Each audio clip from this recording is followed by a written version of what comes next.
আসসালামু আলাইকুম সবাইকে। আজকে আমি বাচ্চাদের জন্য আরেকটি নতুন খাবারের রেসিপি নিয়ে তোমাদের সামনে হাজির হয়েছি।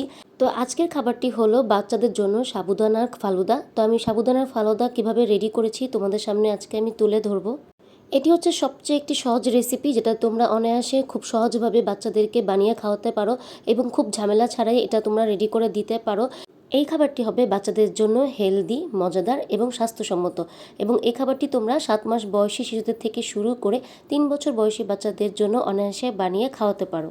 রেসিপিটি শুরু করার আগে তোমাদের কাছে আমার ছোট্ট একটি অনুরোধ, আমার এই ভিডিওটি তোমরা যেখান থেকেই দেখছো ভিডিওটিতে একটি লাইক, কমেন্ট এবং আমার চ্যানেলটি সাবস্ক্রাইব করে দিয়ে পাশে থাকবে। তো প্রথমেই আমি একটি বাটিতে পরিমাণ মতো সাবুদানা নিয়ে নিব। তোমরা তোমাদের বাচ্চাদের চাহিদা অনুযায়ী সাবুদানা নিয়ে নিবে।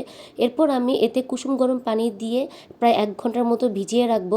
সাবুদানা রান্না করার আগে অবশ্যই পানি দিয়ে 1 ঘন্টার মতো ভিজিয়ে রাখতে হবে। তো এ পর্যায়ে আমি একটি প্যানে 1 কাপ গরুর দুধ দিয়ে দিলাম। এরপর আমি হাফ কাপ পানি দিয়ে দিলাম। যে সকল বাচ্চারা ফর্মুলা দুধ খায় এখানে গরুর দুধের পরিবর্তে পানি দিয়ে দিবে। তো এ পর্যায়ে আমি এখন ভিজিয়ে থাকা সাবুদানাগুলো দিয়ে একটু নেড়ে চেড়ে দিব। সাবুদানা হতে একটু সময় লাগে, তো একটু সময় দিয়েই রান্না করতে হবে। তো এ পর্যায়ে আমি এখানে সামান্য পরিমাণ লবণ দিয়ে দিব স্বাদ অনুযায়ী। তোমরা চাইলে এটা স্কিপও করতে পারো। তো লবণ দেওয়ার পরে আমি একটু নেড়ে চেড়ে দিয়ে এটা রান্না হতে দিয়ে দিব। এ পর্যায়ে আমি ফালুদাতে কি কি ফল ব্যবহার করব সেটা তোমাদেরকে আমি দেখিয়ে দিই। তো এখানে আমি নিয়ে নিয়েছি একটি ছোট্ট কলা, এরপর নিয়ে নিব 5-6টা আঙ্গুর, এরপর নিয়ে নিব 2 পিস আপেল। তোমরা এখানে তোমাদের পছন্দ অনুযায়ী যে কোনো ফল ব্যবহার করতে পারো। তো আমি এই 3টি ফল নিয়ে নিয়েছি, তোমরা চাইলে 3টি, 4টি, 5টি তোমাদের পছন্দ অনুযায়ী নিয়ে নেবেন। তো এই পর্যায়ে আমি আগে আঙ্গুরগুলোকে ছোট ছোট টুকরো করে পিস করে নিব, যাতে বাচ্চা খুব সহজেই খেতে পারে। আঙ্গুরে রয়েছে প্রচুর পরিমাণের অ্যান্টিঅক্সিডেন্ট পটাশিয়াম, যা বাচ্চার চোখ, ত্বক ভালো রাখতে সহায়তা করে, পাশাপাশি মস্তিষ্ক বিকাশেও সহায়তা করতে সাহায্য করে। তো এর জন্য আমরা মায়েরা চাইলে প্রতিদিন বাচ্চাদেরকে আঙ্গুর খাওয়াতে পারি। আঙ্গুরের জুস বা আঙ্গুর খাবারে অ্যাড করে এভাবে করে খাওয়াতে পারি। তো এই পর্যায়ে আমি 2 পিস আপেলটা ভালোভাবে ছিলে নিব এবং একটি গ্রেট মেশিনে ভালোভাবে গ্রেট করে নিব। যে সকল বাচ্চারা চিবিয়ে খেতে পারে এখানে গ্রেটের বদলে আমরা ছোট ছোট টুকরো করে নিব।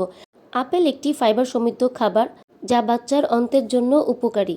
পাশাপাশি আপেলে রয়েছে ভিটামিন সি, যা বাচ্চার শরীরে রোগ প্রতিরোধ ক্ষমতা বৃদ্ধি করতে সহায়তা করবে।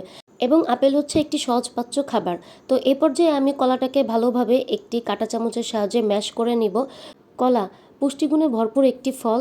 পুষ্টিবিদদের মতে প্রতিদিন বাচ্চাদের খাদ্য তালিকায় একটি করে কলা রাখা উচিত, কারণ কলায় প্রচুর পরিমাণে vitamin C, iron, potassium, vitamin বি6, ভিটামিন এ, যা বাচ্চার শরীরে শক্তি যোগাতে সাহায্য করবে, পাশাপাশি সারাদিন বাচ্চাকে সক্রিয় রাখতে সহায়তা করবে। তো এই পর্যায়ে আমার সাবুদানা রান্নাটা হয়ে গিয়েছে, একটু ঘন হয়ে আসছে। তোমরা চাইলে আরেকটু পাতলা রাখতে পারো।